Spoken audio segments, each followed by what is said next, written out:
Antes de te formares no ventre materno, eu já te conhecia. Antes que saísses do seio, eu te consagrei. A vida humana respeitada e protegida a partir do momento da concepção.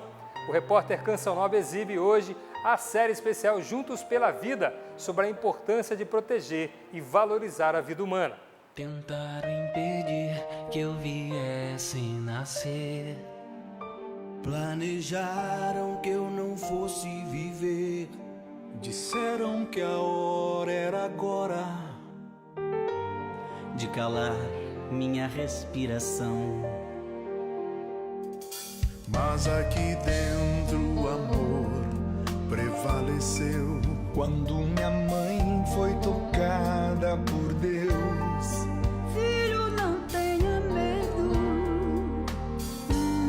não vou desistir.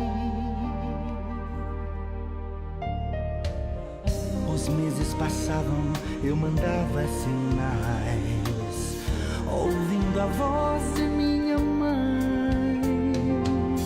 Nada de mal vai te acontecer. Tens o direito de nascer.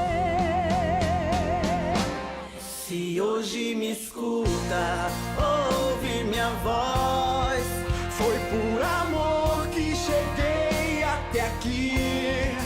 Deus não escreve o que não pode cumprir. E o seu amor foi escrito aqui em meu coração.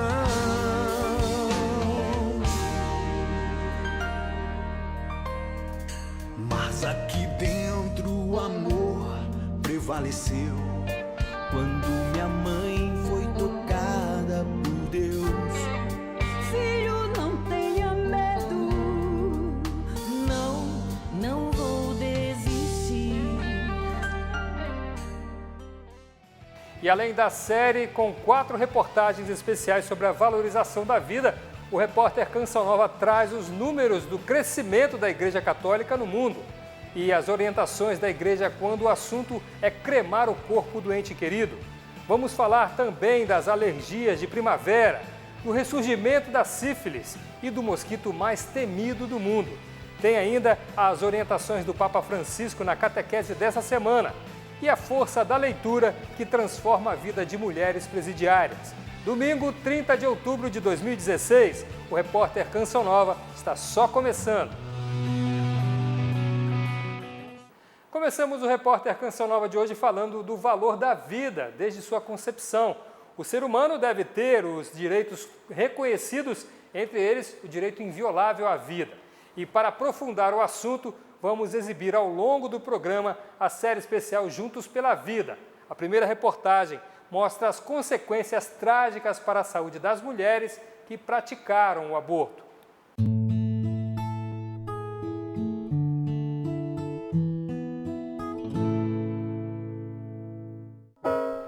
O teste de gravidez comprovou uma nova vida ia chegar. É uma emoção, porque você imagina, você espera, você tenta, mas você nunca sabe como vai ser. E daí quando você abre aquele teste, vê que é positivo, é um boom de explosão de emoção, porque você não sabe nem identificar o que você estava sentindo.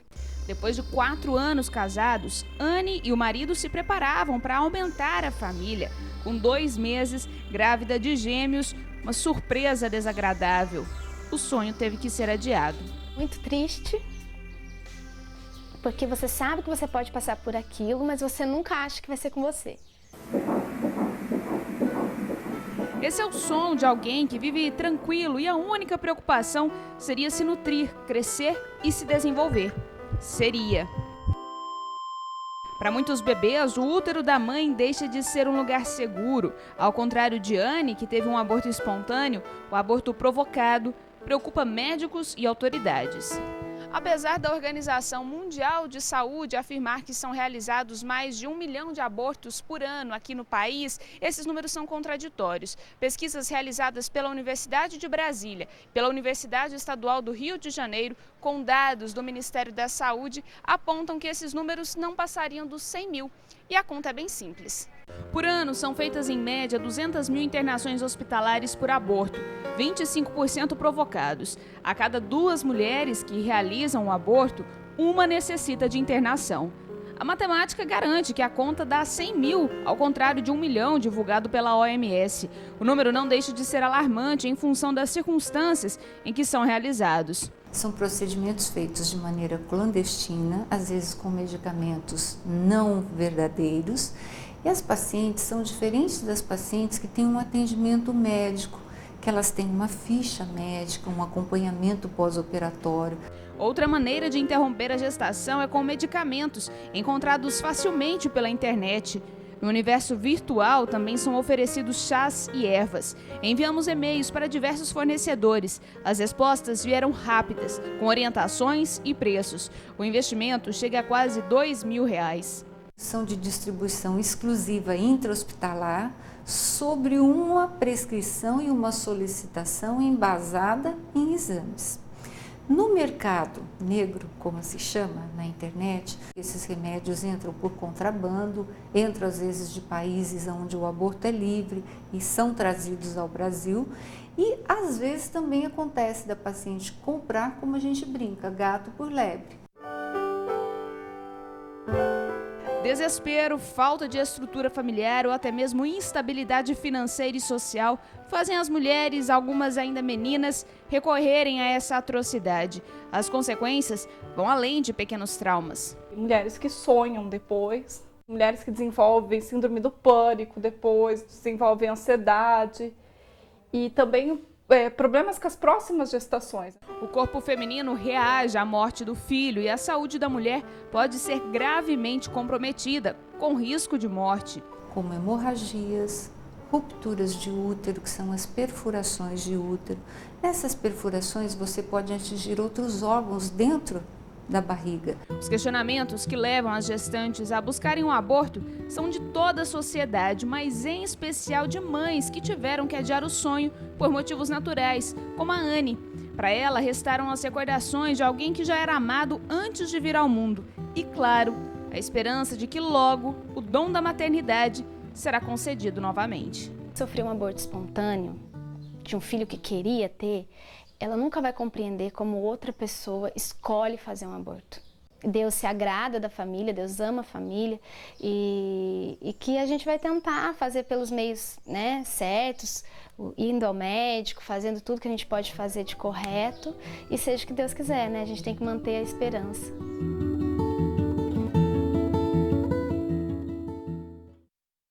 E ainda falando de saúde, sabia que tem muita gente com a vida debilitada por causa de alergias constantes provocadas pelo aumento das temperaturas em todo o país?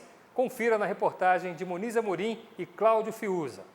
Eu tenho alergia a poeira, eu tenho alergia a pelos, eu tenho alergia a tudo quanto é tipo de planta, detergente, produto químico, qualquer tipo de cheiro, isso tudo me traz alergia.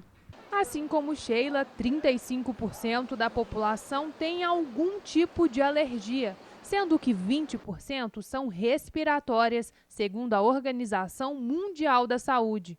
Quando o tempo fica mais seco, os sintomas logo aparecem. A temperatura mais alta, o ar mais seco, acaba influenciando, sim, os processos nos olhos, no nariz, na garganta, na pele, mas em função de um ressecamento. E quem é alérgico tem o organismo mais sensível, então acaba sentindo mais. E isso vale não apenas para o inverno, em que a umidade relativa do ar é mais baixa. A estação que deixa as cidades mais alegres e coloridas também exige atenção especial com a saúde. A primavera é uma estação de transição. É nela que as temperaturas pelo país começam a subir. Por isso, principalmente para quem tem alergia, a hidratação é fundamental. A boca fica mais seca, o nariz fica mais seco, então hidratação oral. Se por acaso está ficando com os olhos irritados, pode ser usados colírios de lágrima artificial, que ajudam na lubrificação, ou mesmo soro fisiológico para lavar os olhos, soro fisiológico aplicado nas narinas também. Para Sheila, esses cuidados fazem toda a diferença. A gente vive à base de soro, coloca muito soro no nariz e tem sequências de espirro, o nariz coça muito, orelha, a área dos olhos coça demais. Então a gente toma antialérgico praticamente quase todos os dias. E se a temperatura sobe, junto com as chuvas da primavera, lá vem ele, o mosquito Aedes aegypti, responsável pela transmissão da dengue, zika e chikungunya. Agentes de todo o Brasil já começaram a visitar as casas. Bom dia, senhora. Combate a dengue, a gente está pedindo para dar uma olhada no quintal, por favor. A dona Tereza abriu as portas de casa e olha o que estava em um dos ralos. Assim como pode me pegar os outros que aparecem aqui em casa, né? E a senhora toma o cuidado toda semana, né? Toda semana tem sal grosso ali. Um descuido e as larvas do mosquito aparecem. Por isso, o trabalho dos agentes agora é para evitar o aumento de casos entre dezembro e janeiro, meses de maior incidência. Nosso trabalho é reduzir a infestação ao máximo para entrar 2017 no período de verão com a menor quantidade possível dessa espécie de mosquito, diminuindo assim os riscos para a população local. Na primavera, a água fica do jeito que o mosquito gosta. Vem a chuva, acumula no recipiente, durante o dia o calor aquece essa água. E não demora muito, aparecem as larvas. Uma semana nessas condições é o suficiente para o surgimento de novos mosquitos. A população que proceda uma vistoria na sua residência a cada chuva, verificando o jardim, a lateral da casa e o quintal, retirando toda sorte de objeto que possa, porventura, acumular, fazer o acúmulo da água parada ali. Quem já teve a doença na família não se descuida mais da casa. Tentar tirar toda a água parada, vaso, tudo, porque minha filha já teve dengue e eu fico muito preocupada. Os agentes vistoriam tudo e ainda deixam orientações. A gente pede para estar olhando a calha uma vez por mês, principalmente em caso de chuva, que pode ser que tenha alguma coisa obstruindo a passagem da água. Então é bom estar sempre fazendo essa manutenção, tá? A gente sempre pede para o morador trocar a água, né, da criação todos os dias, né? O problema são as casas fechadas e os moradores que não deixam os agentes entrar. De janeiro a agosto desse ano foram registrados mais de 1.400.000 casos prováveis de dengue no país. Minas Gerais é o estado com mais registros. Na região sudeste está a maior concentração, seguida pelo Nordeste, Centro-Oeste, Sul e Norte. Se o vizinho não fizer, eu contamino. Se eu não fizer, o mosquito pode contaminar o vizinho. Os agentes estão fazendo a parte deles, mas cada morador tem que fazer o seu dever de casa. E você é daqueles que tem pavio curto, mas gosta de praticar esportes quase todos os dias? Se a resposta foi sim, tome bastante cuidado. Essa combinação, segundo especialistas, pode causar até infarto. Luiz é bem ativo, alegre, mas, ao mesmo tempo, é do pavio curto. Se irrita com facilidade. Quando eu estou nervoso, é o que eu falei. Eu vou, por exemplo, vou na casa dela tomar um café. Fazer algo que te dê prazer. Vou fazer algo que eu vou atrás de quem eu gosto. Especialistas dizem que atividades físicas e nervosismo não combinam. Uma pesquisa realizada com mais de 12.000 pessoas em 52 países afirma que o desgaste físico provocado pelos exercícios, aliado ao estresse emocional, triplica a chance de um ataque cardíaco. Dos entrevistados, todos que sofreram esse primeiro infarto, foi um primeiro episódio de infarto agudo, 14% deles relataram estar no momento de desapontamento, de raiva e praticando atividade física de alto impacto. O alerta vale para todos, especialmente para aqueles que têm problemas no coração. Isso não significa que não se deva praticar esportes, mas sim que é preciso praticar as atividades físicas quando não se está estressado ou irritado. Se acontecer com você, procure se acalmar, respire fundo, faça o que você gosta e a partir daí sim, vá para a academia, vá correr, vá nadar, fazer o seu esporte favorito. Afinal de contas, prevenção nunca é demais. A gente tem que ter muita responsabilidade para iniciar um programa de atividade física. Muitas vezes as pessoas têm algum substrato, alguma condição prévia que leva esse gatilho, que é a atividade física, a provocar um evento adverso, como um infarto agudo, que é um evento muito grave. A irritação faz eu caminhar o dobro do que o caminho normal. A dica é simples, evitar se exercitar na hora do estresse. Lição que o Luiz tem aprendido com a vida. E é gostoso fazer caminhada, né? Você sente uma paz, assim, uma tranquilidade muito boa. Na verdade, todos deveriam ter disciplina de fazer isso sempre. Eu não tenho. Irritado ou não, o começo de tudo está nos cuidados médicos que precisamos ter com a saúde. Hoje a gente observa muito na prática clínica que muitas condições físicas, sintomas que as pessoas apresentam, são sintomas psicossomáticos, são sintomas gerados por ansiedade, por depressão, por estresse. Então hoje, mais do que nunca, a gente sabe que a gente tem que controlar o nosso emocional e buscar maneiras para isso.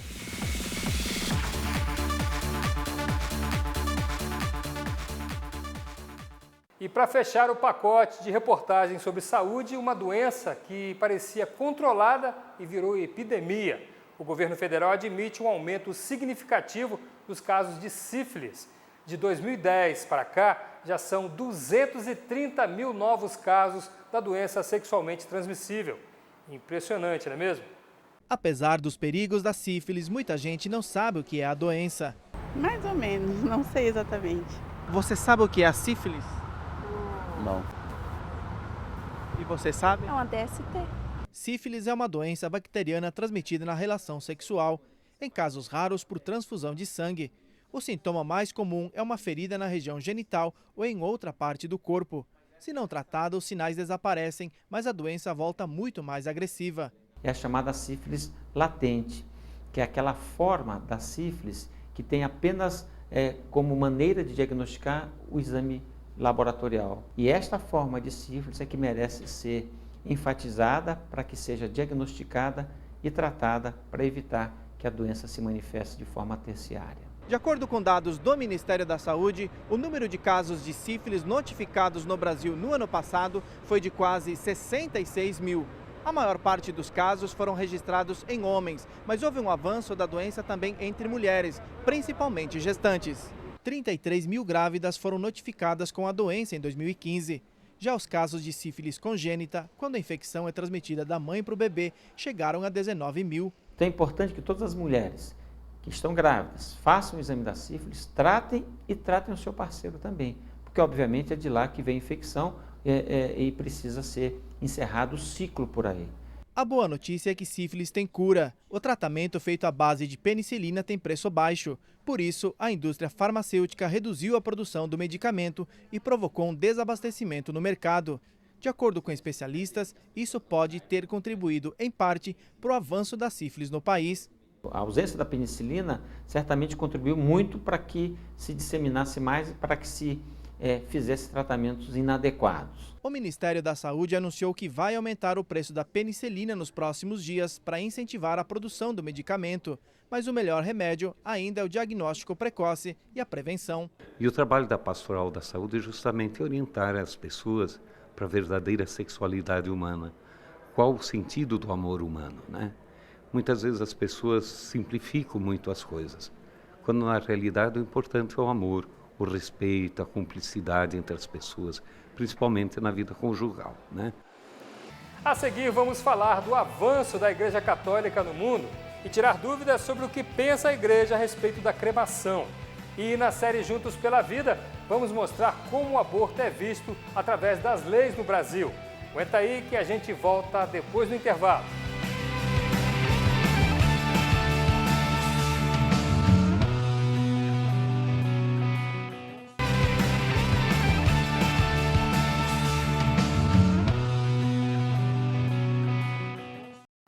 De novembro, dia de finados, católicos do mundo todo prestam homenagens aos familiares e amigos falecidos através de missas, visitas ao cemitério e orações. Na semana que passou, o Vaticano tirou dúvidas e deu instruções sobre a cremação. A reportagem é de Lísia Costa e Paulo Pereira. A perda de alguém querido exige um esforço ainda maior no testemunho da fé na vida eterna. A Igreja quer não só conservar viva esta esperança, como também participar ativamente no caminho doloroso do sepultar e enterrar os mortos. E para esclarecer as direções da Igreja na hora de enterrar uma pessoa, a Congregação para a Doutrina da Fé escreveu uma instrução normativa. Entre as definições está a conservação das cinzas de um corpo que foi cremado. Elas não podem ficar expostas em qualquer lugar, mas devem ser colocadas em um cemitério ou lugar sacro. Nós temos uma fé integral que abrange todos os momentos da nossa existência humana. Jesus se encarnou, depois foi morto cruelmente e no fim ressuscitou dos mortos. E ele é o nosso modelo. E é tradicional, segundo este modelo de Jesus, sepultar num lugar santo, numa igreja, perto de um altar, para esperar a ressurreição dos mortos no último dia, quando Jesus voltar e fazer ressurgir todos os homens. O cardeal explicou que a cremação é aprovada pela igreja, mas a norma foi necessária por causa do aumento de casos de má conservação dessas cinzas. Gente que deixava as cinzas em casa ou as jogava em parques, mar ou outros lugares. A norma ainda indica que, preferencialmente, o corpo deve ser sepultado na maneira tradicional em um cemitério, prática que ajuda no respeito ao corpo e a expressar a fé e a esperança na ressurreição. Para quem já jogou as cinzas em outros lugares, o cardeal sugere a construção de um pequeno memorial que ajude a recordar e a rezar pela alma desta pessoa. O número de católicos cresceu em praticamente todos os continentes, menos na Europa. Os dados são da agência Fides, que divulga a missão da Igreja no mundo. Em 2014, havia no mundo 1.272 milhões de católicos. No ano seguinte, teve um aumento de 18 milhões e 355 mil. Em quase todos os continentes, os católicos cresceram, menos na Europa, que registrou uma diminuição de 57 mil pessoas. É na África que o catolicismo mais cresce, com 8 milhões e 535 mil pessoas. Depois vem o continente americano, que registrou aumento de 6 milhões 642 mil. Em seguida, a Ásia, 3 milhões e 27 mil e a Oceania com 208 mil. No mundo todo, teve um aumento dos católicos em 0,09%. E se cresce a quantidade de católicos, também é preciso criar novas dioceses e arquidioceses, não é mesmo? Entenda por quê. São 9 a mais do que no ano anterior, chegando no total a 2.998. Uma na África, 3 no continente americano e 3 na Ásia e 2 na Europa. A Oceania não teve mudanças. Os bispos estão mais numerosos também. Na Europa e na América, o número de padres diminuiu, mas cresceu na África. São 64 bispos a mais em todo o mundo, chegando a 5.237 bispos. 47 bispos diocesanos a mais, no total de 3.992. Religiosos são 1.245, 17 a mais que a última pesquisa. Era estrangeiro e me hospedastes, estava nu e me vestistes. Na catequese dessa semana, o Papa Francisco comentou sobre a crise econômica que dificulta o acolhimento de quem perdeu a pátria, a família, o trabalho e a dignidade. Para acolher bem os mais de 50 mil peregrinos que vieram de várias partes do mundo, o Papa não economiza tempo. No Papa Móvel aberto, circulou por toda a Praça de São Pedro, saudou peregrinos. Continuando a refletir sobre as obras de misericórdia corporais, o Papa explicou o ensinamento, a acolher os estrangeiros e vestir o nu. Percorrendo personagens bíblicos, mostrou que migrar está na história do povo de Deus. Ele nos remeteu a fazer a reflexão desde Abraão, quando Deus também chamou Abraão a sair da sua terra. Uma coisa interessante que no texto original, quando o Senhor diz para Abraão, sai da tua terra e vai para uma terra onde eu vou te indicar, na verdade a tradução original é vai para dentro de si mesmo, porque é esse movimento que é o ponto de partida. O ser humano precisa fazer esse passo, essa abertura para o outro. A crise migratória vivida nos tempos de hoje é a maior desde a Segunda Guerra Mundial. O número de pessoas aumentou 40% nos últimos 10 anos. Um problema que, afirmou Francisco, não pode ser resolvido com o fechamento das fronteiras. A única via de solução é a da solidariedade. O Papa chamou a atenção dos cristãos para a urgência de um empenho no trabalho da acolhida. Um compromisso que envolve todos, dioceses, paróquias, institutos de vida consagrada, associações, movimentos e, é claro, cada um de nós. Acolher a pessoa que é o nosso vizinho de casa, que faz barulho, que é uma pessoa diferente de nós, que se comporta de um jeito diferente, que tem uma religião diferente, né? No nosso Brasil a gente fala da nossa realidade, mas, por exemplo, nós somos maioria cristã no Brasil, mas nem entre nós cristãos nós fazemos essa acolhida, né, das diversas expressões do cristianismo no Brasil. Então, tentar fazer esse exercício, né, de pequenos gestos, de pequenas saídas de dentro de nós mesmos, para que a gente possa pensar numa estrutura maior. No Brasil, o aborto é liberado em apenas 3 situações, mas a vida de muitos bebês está nas mãos de políticos que discutem na Câmara dos Deputados a legalização dessa prática criminosa. A importância das leis é o tema de mais uma reportagem da série especial Juntos pela Vida. Era um casal jovem, poucos meses de namoro, e a notícia que ninguém queria naquele momento: gravidez. No impulso, Pedro acompanhou, na época, a namorada a uma clínica. Uma coisa que eu lembro perfeitamente de olhar no rosto de cada pessoa ali para ver, né, se alguma delas me olhava no olho e de alguma forma a gente se encorajava a desistir, né? Saber que um filho está a caminho pode representar vários começos. Pedro, depois de alguns anos, deu um novo rumo à sua vida. Assim acontece com tantas mulheres que desejam recomeçar a partir de uma gestação e descobre que o filho terá grandes desafios, como uma doença ou síndrome. É o caso da microcefalia, que atingiu mais de 1.500 crianças no último ano. A má formação cerebral só pode ser detectada com segurança quando a gestação se aproxima do 6º mês ou após 24 semanas. Uma ação que está no Supremo Tribunal Federal para ser julgada pede para que o aborto seja liberado para as mulheres que tiverem o vírus da Zika. A criança não precisaria ter a microcefalia comprovada para que a mãe ganhasse o direito de tirar a vida do próprio filho. O problema é que esse tipo de projeto de lei daria margem para abortos relacionados a outras doenças. É purificação de raça, foi o que Hitler queria fazer, né? Não é possível que ainda nesse tempo que nós estamos vivendo existam pessoas tão brutais que ainda queiram fazer esse tipo de ação, um assassinato dos mais vulneráveis. Os exemplos de superação nas Paralimpíadas esse ano no Brasil comoveram o mundo e provaram que uma doença não é limitação para uma vida digna. Esse grito silencioso de quem ainda nem veio ao mundo vê o destino traçado muitas vezes pela política. No Congresso Federal tramitam mais de 200 projetos de lei que tratam do aborto. Existe uma cultura de morte querendo ser implementada e implantada na nossa sociedade, mas a nossa sociedade ela é totalmente pró-vida, né? Na verdade, a cultura de morte ela é trabalhada, ela é arquitetada, ela é planejada e ela é custeada por uma minoria. A legislação brasileira permite o aborto em casos de estupro, risco de morte para a mãe e fetos anencéfalos, ou seja, com má formação do cérebro. Em outras situações, o Código Penal prevê penas de 1 a 3 anos de reclusão para a grávida. Para o profissional de saúde, a pena é de 1 a 4 anos, 8 se a mulher morrer. O caminho correto, né, vamos dizer assim, seria realmente denunciar isso principalmente para as autoridades.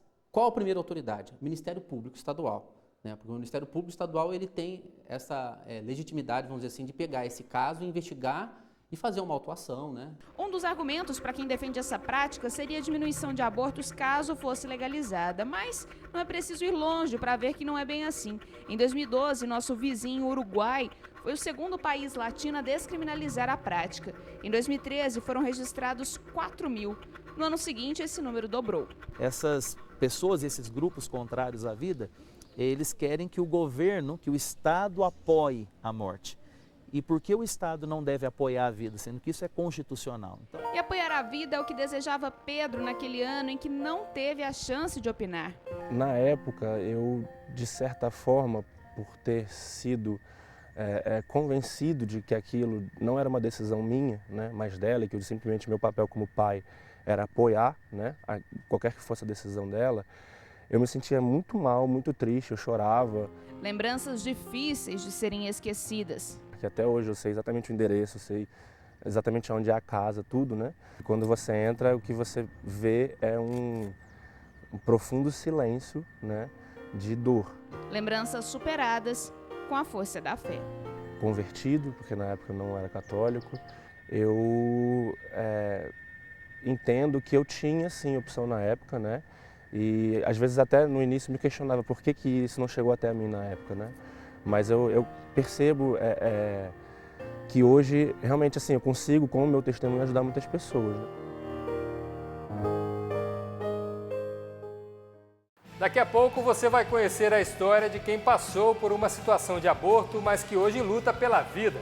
E no interior de São Paulo vamos mostrar uma penitenciária feminina que adotou um projeto de incentivo à leitura. O repórter Canção Nova volta em instantes.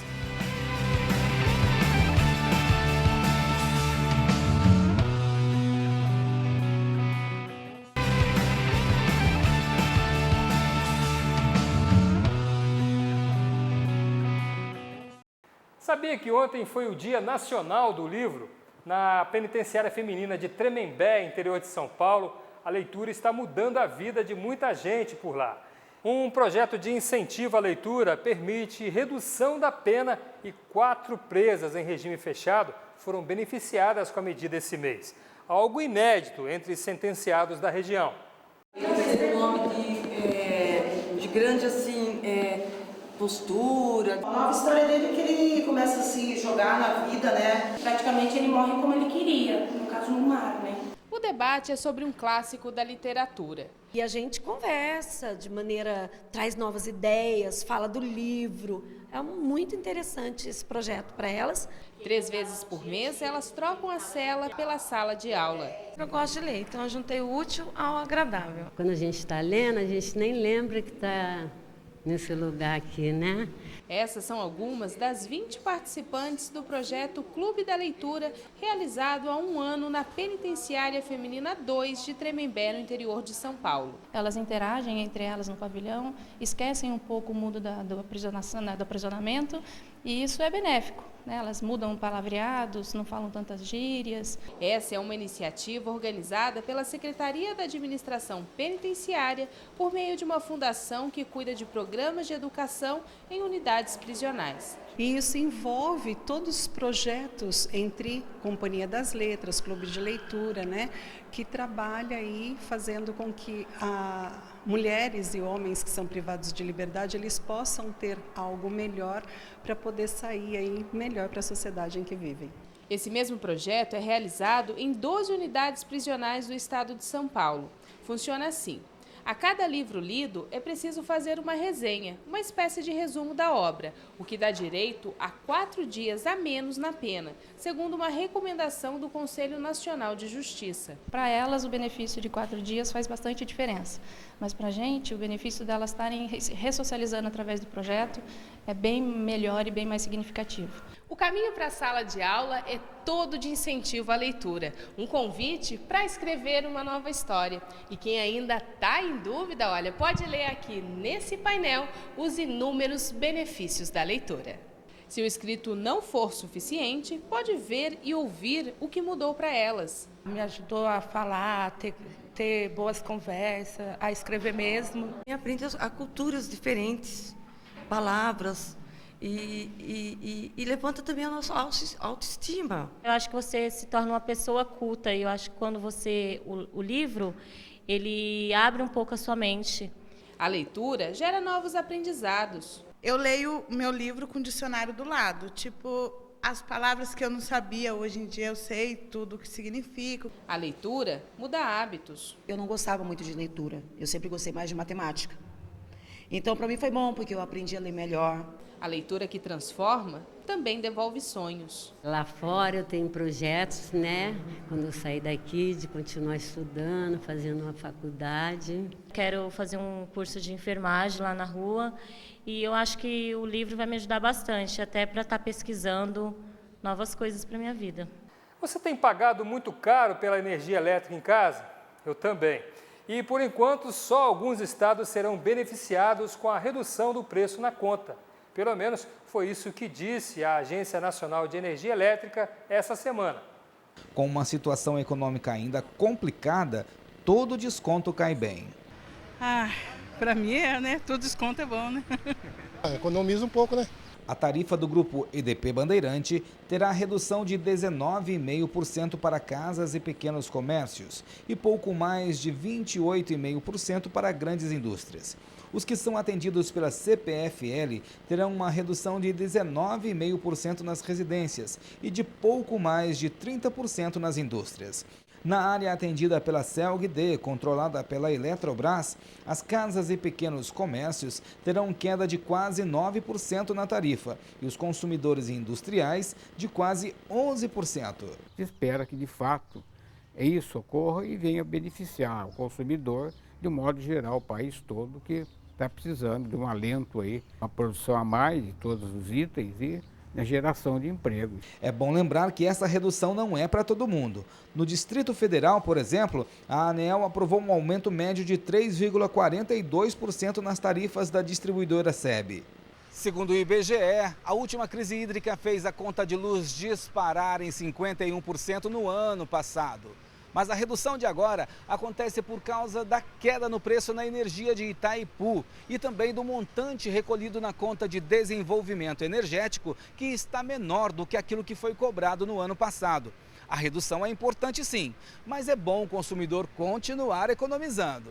Economizo, mas não adianta, vem, eles cobram. Se lerdou, cobrou. É luz, é água, é tudo. Só anuncia, mas não faz nada.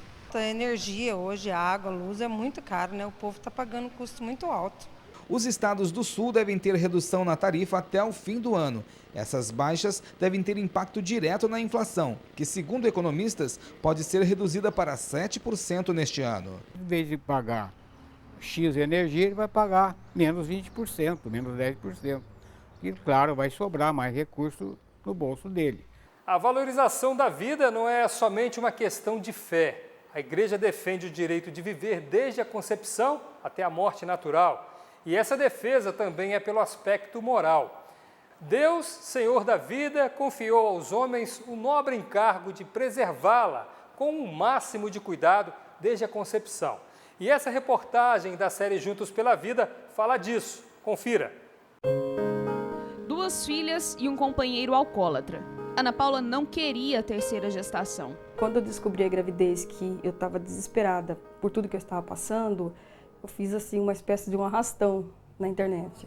Tanto aborto por medicamento, quanto aborto em clínica. Aos 4 meses, gastou R$5.000 com remédios para tentar se ver livre daquela criança indesejada. Mas junto com a busca por clínicas e medicação, encontrou auxílio e refúgio em uma associação que acolhe gestantes. Ali, conseguiu acreditar no futuro. Poderia ter dado certo, o meu. Hoje seria um peso enorme na minha consciência.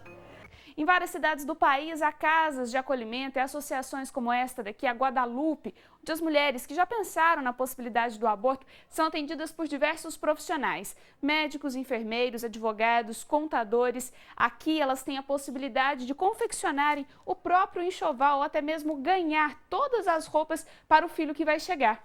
Um dos cursos que elas aprendem também é como dar banho no bebê que está a caminho. O trabalho pró-vida é de formiguinha, um por um. Acolhe, aconselha e muda o destino de mãe e filho. Um trabalho sigiloso até, mas a gente faz esse contato com as meninas e nós propomos assim, um encontro com elas em locais públicos, porque a gente não sabe quem são elas também não sabem quem somos nós. O aborto deixa de ser um tabu para entrar no esquecimento. Mostramos para elas todo o mal que desencadeia, né, se elas vierem fazer o aborto. Ela se sente mais tranquila para poder seguir, né, com essa gestação e melhorar até a autoestima, né, enfim, toda essa gama de sentimentos que vem junto com a gestação. Imaginar a cor dos olhos, o formato das mãos, dos pés, a cor do cabelo. Assim, os 9 meses, 40 semanas, se transformam em alegria e ansiedade para a chegada do parto. Se mesmo com esse mix de sentimentos ainda rola aquela indecisão de futuro, não saber como será após a chegada do bebezinho, a associação ainda oferece outra ajuda. A opção da adoção, né? Então, se elas não querem o bebê, elas não são obrigadas a ficar com o bebê, né? mas elas podem doar o bebê para quem realmente está esperando há anos uma fila de adoção. Ana Paula não quis saber dessa hipótese, enfrentou os medos e disse sim à vida. O primeiro passo dessa nova história começou a ser escrito. Eu sou voluntária, tive a minha filha aqui, né? Hoje ela está com 4 meses, está muito linda, me arrependo totalmente de ter feito o aborto.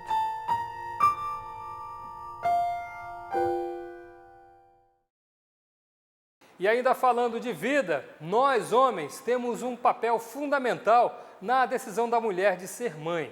Infelizmente, muitos acabam fazendo diferente, influenciam diretamente na realização de um aborto. Agora você vai conhecer o testemunho de alguém que passou por essa situação e hoje luta pela vida. Clara exibe com orgulho as fotos dos 2 filhos quando ainda eram pequenos. Essa aqui é de um dos momentos mais marcantes de um deles, a primeira Eucaristia. Mas o começo da vocação à maternidade não foi tão feliz assim. Aos 21 anos ficou grávida pela primeira vez. Por medo de perder o companheiro, foi levada pela cunhada para fazer o primeiro aborto. Os outros 4 vieram como consequência. Não tinha muita noção do que talvez nem não soubesse como se valoriza uma vida humana. Na 6ª gravidez, com 12 semanas, um barulho silencioso mudou o destino de 2 vidas. E eu já escutei o coraçãozinho dele. Aí eu não tive coragem.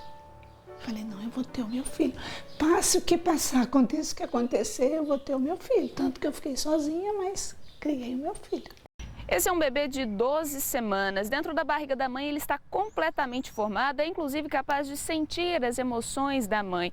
Mas para muitas pessoas, por ele caber assim na palma da mão, ele pode ser descartado. Para a Igreja Católica, é considerado uma vida a partir da fecundação.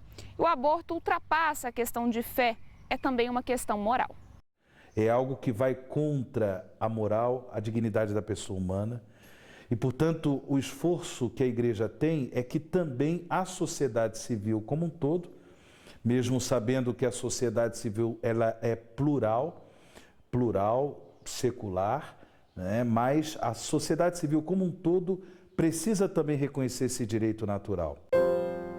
A fé, como via de superação dos traumas e feridas, foi amparo necessário diante da culpa que carregou durante anos. Você fica com uma culpa. Com o tempo passa, você fica um remorso, é uma dor muito grande, uma coisa que é muito difícil de se curar, só mesmo Deus. Clara se reconciliou com Deus e encontrou gente como Tiba, disposto a mostrar ao mundo a importância de lutar pela vida. Gente que canta o valor que tem um serzinho assim.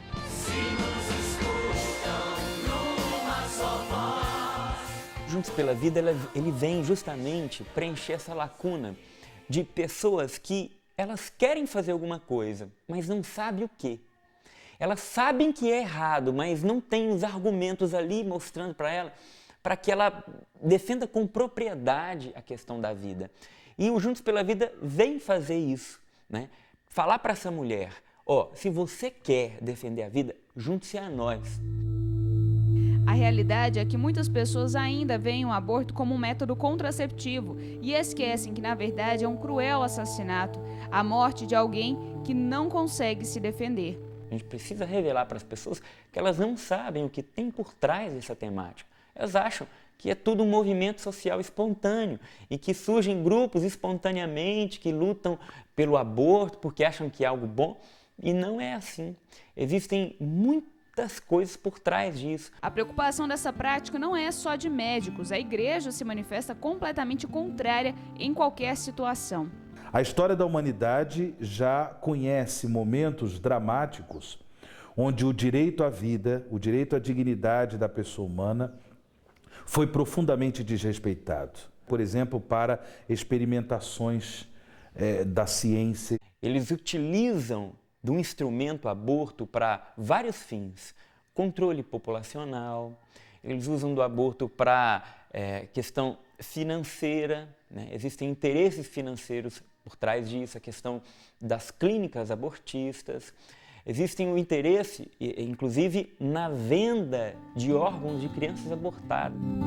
Quanto vale cada história que contamos nessas reportagens especiais? Qual o valor do dom da vida? Quanto vale a culpa ou a paz interior? Não somos nós que determinamos. Por causa de doenças graves, por causa de acidentes graves, então pessoas que estão em estado vegetativo e tudo mais. Então, quem é que tem direito a viver? Quem é que não tem direito a viver? É a questão da conflitualidade entre sacralidade de vida e qualidade de vida.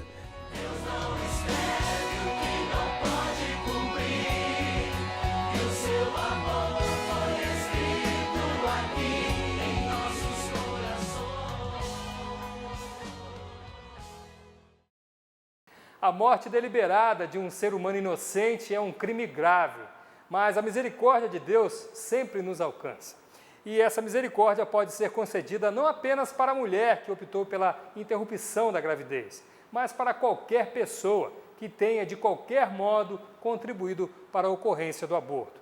Não ao aborto, sim à vida. E até o próximo domingo, se Deus quiser. Se nos escutam numa só voz.